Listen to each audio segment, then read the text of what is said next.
At this step, we will take a look at the modeling tools inside the Family Editor. Select the Metric Generic Model template again and click Open button. We are already very familiar to the shape-creating tools such as extrusion and sweep, but we haven't used the rest of the tools yet. Let's check how they work. Select the Blend tool, and we will be switched to the Edit mode. At the moment, we are in the Blends Base editing mode.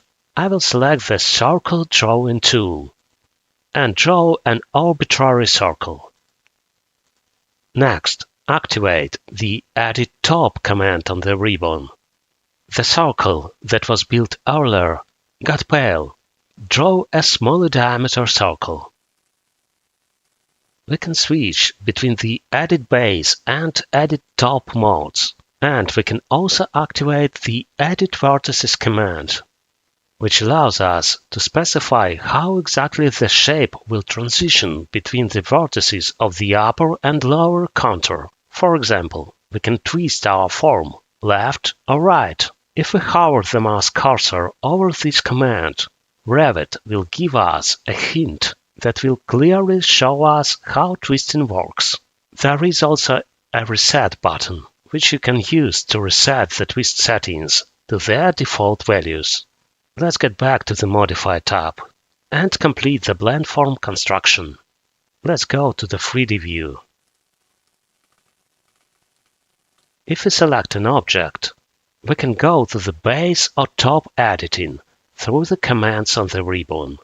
In addition to the fact that our shape can pass from one profile to another, these profiles should not necessarily be the same in type.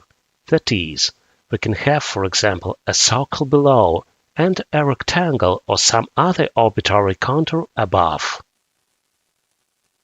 I will delete this shape. Let's go back to the floor plan ref level and build the revolve shape.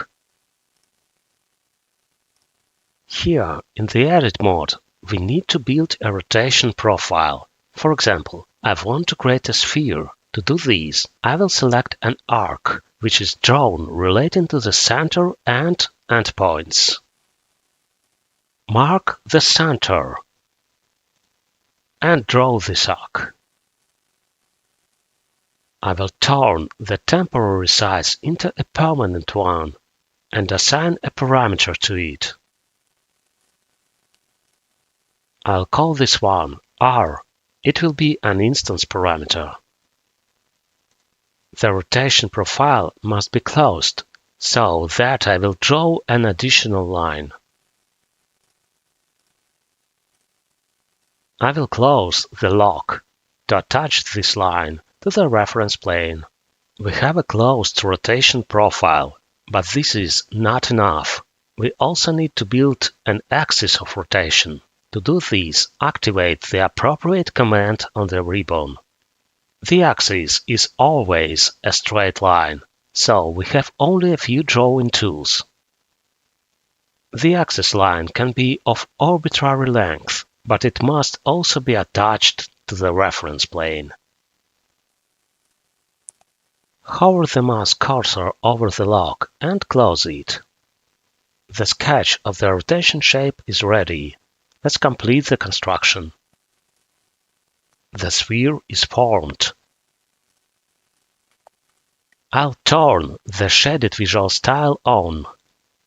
Try to build a swept blend by yourself. In this family, I will additionally build an extrusion element with a rectangle at the base.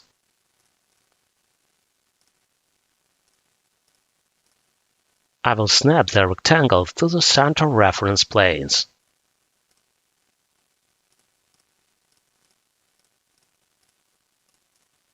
And set the dimensions. I will compare both sizes with one parameter. I will name it A. It will be an instance parameter. And I will specify the same one for the extrusion end value.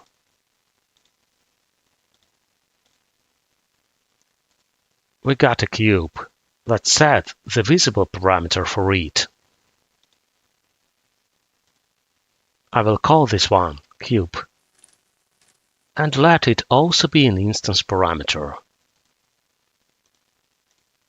For the sphere, I will set the visible parameter, which I will call sphere.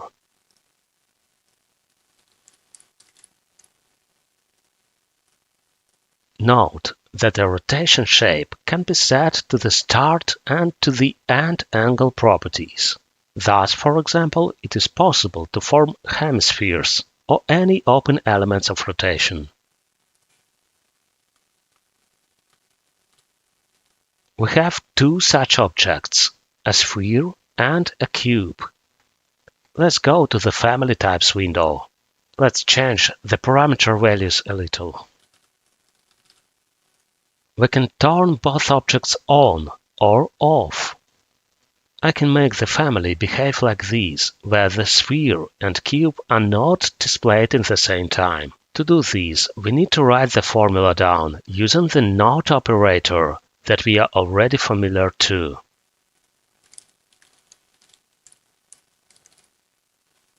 Besides, let's try to calculate the surface area for our shapes. Revit doesn't automatically calculate this parameter. It only determines the volume, but we can add these calculations ourselves. To begin with, let's create a parameter and name it surface area. This will be an instance parameter. I will indicate the data type as area. If there was only a sphere or only a cube in our family, then the area could be calculated quite easily with the help of the formulas from the dimensions A or R. But still, we have a switch. Either a sphere or a cube is visible at the same time. In such a situation, we are required a conditional statement that takes into account the visibility parameters and, according to their values, substitutes a formula for calculating the area. A conditional statement has a particular syntax where the word if is written first and the condition is stated in brackets. After that, inside the brackets, we must write down what will happen if the condition is satisfied or not satisfied, separating the formula by commas. Let's write these in the appropriate column.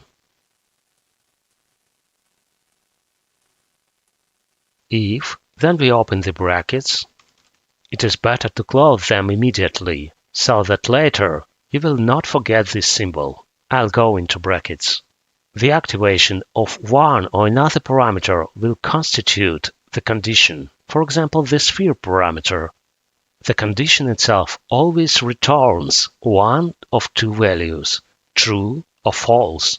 The sphere parameter is the one with the yes/no data type. Such parameters return the true value to the conditions if their own values is also true, which corresponds with the activated checkbox. Otherwise, and this is our case, the parameter will return the false value. Thus, it's enough to just write the name of the parameter into the condition. If we used any numbers or parameters with other data types in the condition, we would have to write comparisons of these values with other data to get true or false as a result. We will come back to this later. I will put a comma and write what will happen if the condition is satisfied. In such case, the sphere will be visible and we will need to calculate its area. The sphere area is calculated by the formula 4 multiplied p multiplied by r squared. P is a standard Revit function and it is written like this. P, a bracket opens and then closes. Then we multiply our intermediate result by r squared. This is our formula. Put a comma again. And state what happens if the condition is not satisfied. Then the cube will appear. Let's write such formula down. 6 multiplied by a squared. So, our formula has worked. The surface area of the sphere is now being calculated. If we remove this checkbox, the surface area of the cube will be calculated. Therefore, conditional statements can be used when creating families. I will click OK and save this family.